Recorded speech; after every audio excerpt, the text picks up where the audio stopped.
Një ngjarje e rëndë ndodhi ditën e djeshme në Pogradec, ku një 67 vjeçar është arrestuar pasi dyshet se ka përdhunduar një 12 vjeçar. Për të folur për këtë temë, kam të ftuar në podcastin avokatin e njohur Eduard Mullaraj. Zoti Mullaraj, faleminderit si gjithmonë në podcastin që kemi nisur bashkë. Avokat, mund të na thoni pak më shumë lidhur me ngjarjen? Atëre, ngjarja e ndodhur në Piskupat të Pogradecit,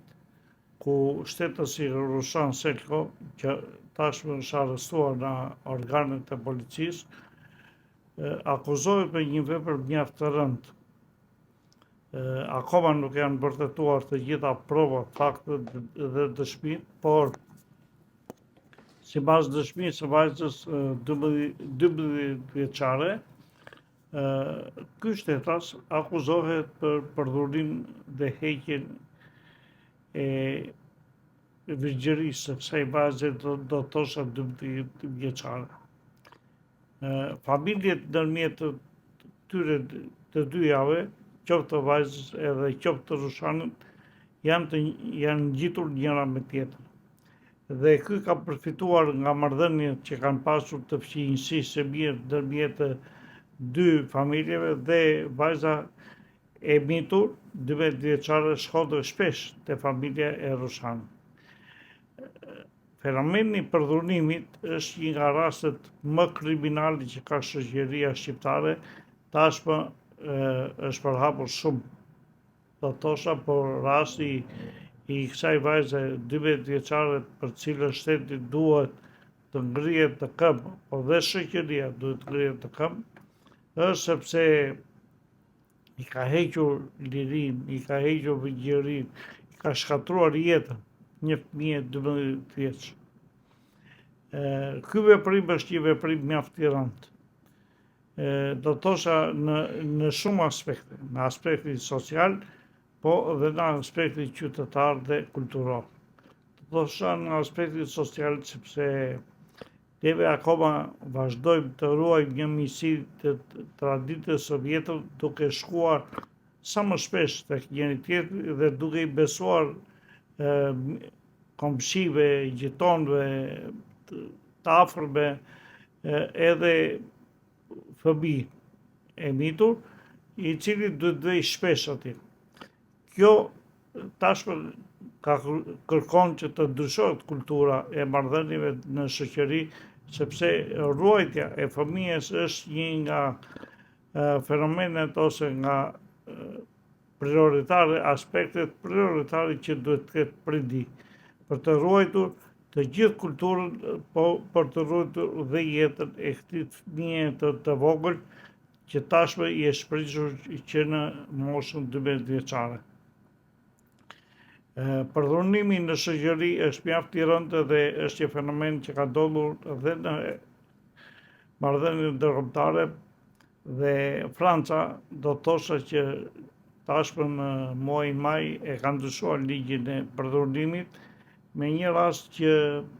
burri, mbasi e drogoi gruan, vuri 51 shok të tij që ta përdhunon gruan, dhe ata dënuan në gjyq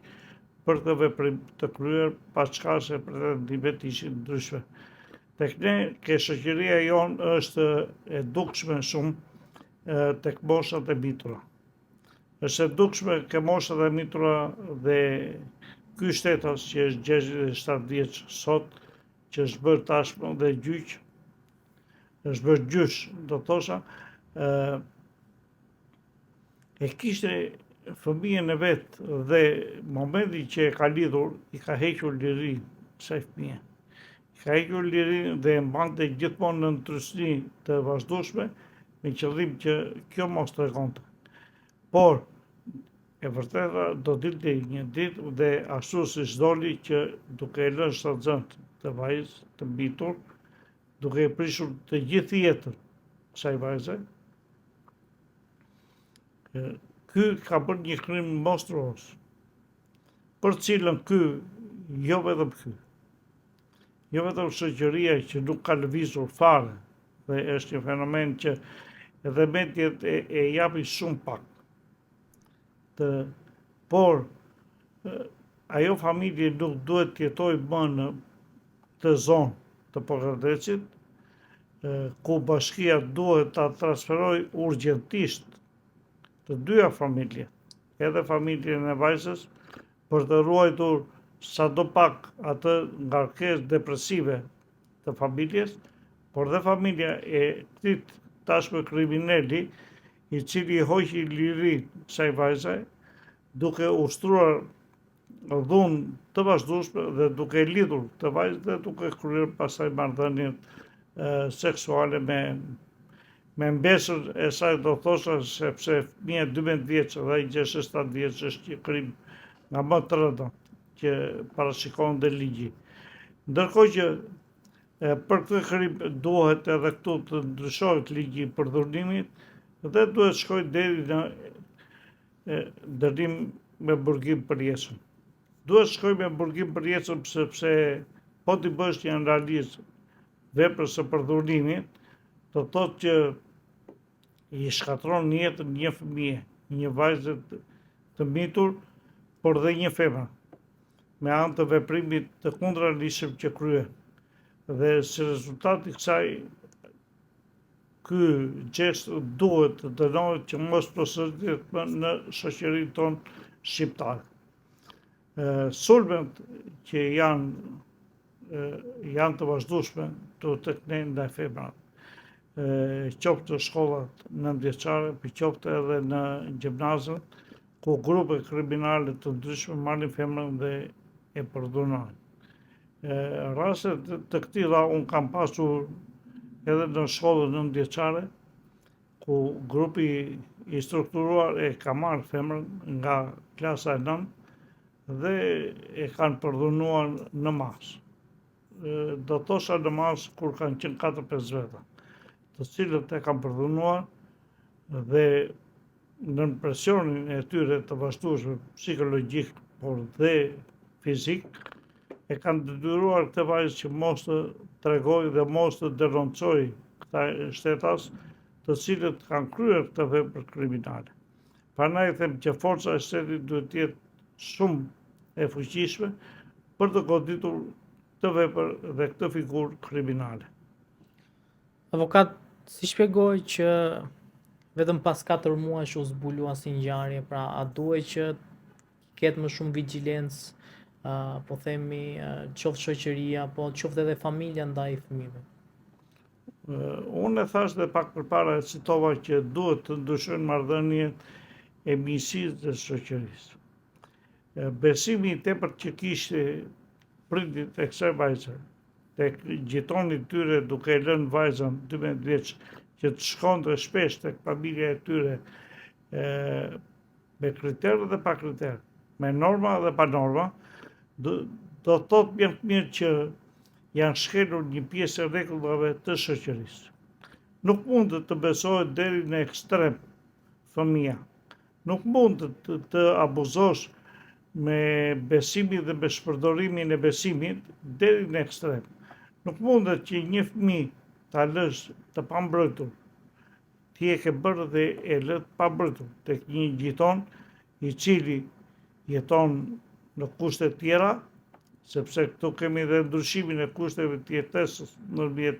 këtyre dy familjeve, ku familja e këtij e Rushanit ishte shumë më lartë në anë ekonomike dhe financiare, në raport me familjen e vajzës, e cila ishte me një nivel ekonomik dhe kulturor më të dobët dhe më të ullës se sa e Rushanit. Unë do të thosha që bashkia duhet të reagojë pavarësisht se s'ka reaguar fare, dhe tërësia dhe presioni që Rushani ka ushtruar ndaj vajzës, e cila 12 vjeç dhe nuk kupton tashmë asgjë nga ato që po i ndodhi në jetën e saj, ka të bërë që kjo vajzë nga frika dhe nga tërësia të jetë e ndrydhur dhe mos të reagoj dhe mos të veproj dhe mos të tregoj të gjithë fenomenin e saj, vetëm kur gjithçka ka dalë sheshit dhe ka qenë pa justifikuar veprimi dhe do thosha dhe natyra dhe pesha e kësaj vajze, vetëm atëherë është vërtetuar në mënyrë fizike e para që vajza ka shtuar në peshë, ka treguar dhe ndryshimin e strukturës së saj, ka vërtetuar mjaft mirë dhe kryer e kësaj marrëdhënie seksuale ndërmjet vajzës dhe këtij shtetësi 67 vjeç, i cili ka përdorur një forcë dhe një sjellje mjaft të rëndë ndaj kësaj vajze, duke e detyruar këtë vajzë që mos tregoj as në familje, po mos tregoj as shoqëri dhe të shkëputet dhe të prishet të gjitha ëndrat që ka për jetën e saj. Avokat, sigurisht ju keni një eksperiencë shumë të gjatë me klientët dhe me, po themi, shqetësimet, hallet që ata kanë pasur. Çfarë ju sugjeron ti, po themi, prindërve që të kenë kujdes me fëmijët, pra çfarë duhet ju mësojnë fëmijëve në raport me marrëdhëniet që kanë me tuaj? Atëherë, të gjithë prindërve që kanë fëmijë të vegjël, sidomos femra, vajza të vogla, unë i sugjeroj e para që t'i mbrojnë fëmijët nga marrëdhëniet me të tretët, që ato me gjitonin. Nuk mund të shkosh ke gjitoni me orë e pa orë. Nuk mund të shpërdorosh gjithë besimin dhe të shfrytëzosh edhe mungesën e kulturës për të vajtur tek gjitoni në çdo moment. Duhet të ruash dhe duhet ta mbrosh fëmijën me mënyrat e tua, duke edukuar fëmijën dhe duke treguar fëmijës të gjitha rreziqet që ka një femër për marrëdhënie seksuale. Nuk është tabu që ta edukosh fëmijën në ana seksuale. Nuk është tabu që fëmijës vogël t'i tregosh të gjitha rreziqet që mund t'i vijnë në jetë për sa i përket sulmeve për përdhunim. Vajza duhet ta mësojë ç'është përdhunimi. Fëmia duhet të mësojë ç'është sulmi dhe agresiviteti ndaj një femre. Të gjitha këto duhet të ketë parasysh një prind që ka fëmijë të vegjël femër, e cila duhet të mbrohet me çdo kush. Aty prindi nuk ke çfarë të thua sot për fëmijën e tij. Ai e la fëmijën në dorën e një agresivitet të një rrushani, të një kriminali, do të thosha me plot fjalën, dhe sot ai mund të bëjë çfarë doj, po nuk e rikthen dot më mbrapa jetën e lumtur të kësaj vajze 12 vjeçare, sepse të gjitha ëndrat janë prishur kësaj vajze. Tashi ajo është futur në një botë tjetër ku duhet psikologët të punojnë mjaft fort për të mbrojtur shëndetin e kësaj vajze, duhet të punojnë mjekët mjaft fort për të ruajtur shëndetin e kësaj vajze, për të ruajtur anonimitetin e kësaj vajze dhe për ta larguar nga gjitha e zonë dhe për ta çuar në një zonë tjetër ku nuk duhet ta di askush se çfarë ka kryer dhe çfarë ka mësuar kjo vajzë për traumën në jetën e saj, me qëllim që kësaj t'i shuhet pak nga pak veprimi dhe kjo të vazhdojë jetën e saj lozonjare si një fëmijë lumtur 12 vjeç, me qëllim që mos të dëmtohet shëndeti i kësaj për të ardhmen. Unë do të thoshe që ta prindër duhet fëmijët e tyre t'i kontrollojnë në çdo moment, të veçanti nëna kur ka vajza të tilla të vogla, duhet ta edukojë dhe ta kontrollojë fëmijën në çdo moment. Çdo ditë të javës dhe çdo muaj për të parë të gjitha fenomenet dhe për ta ruajtur fëmijën si e prisht që është, me qëllim që mos bjerë pre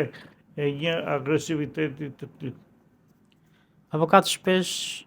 ka pas zëra që për ngjarje kaq makabre, kaq të rënda të rikthehet, po themi, dënimi me vdekje.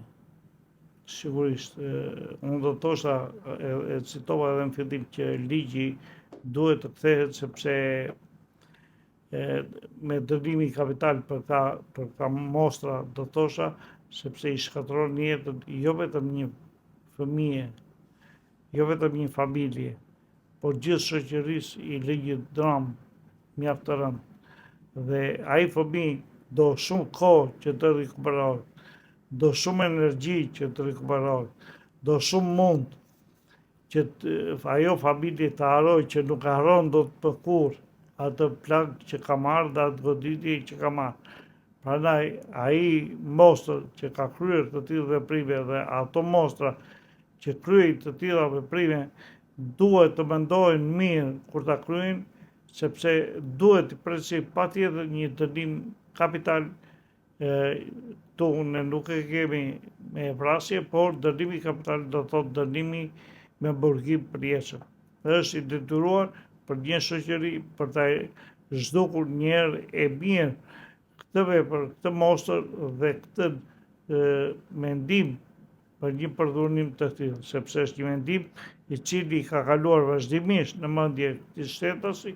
ose të atyre që përdorojnë me qëllim që të realizojnë atë ëndrrë e tyre pa çfarë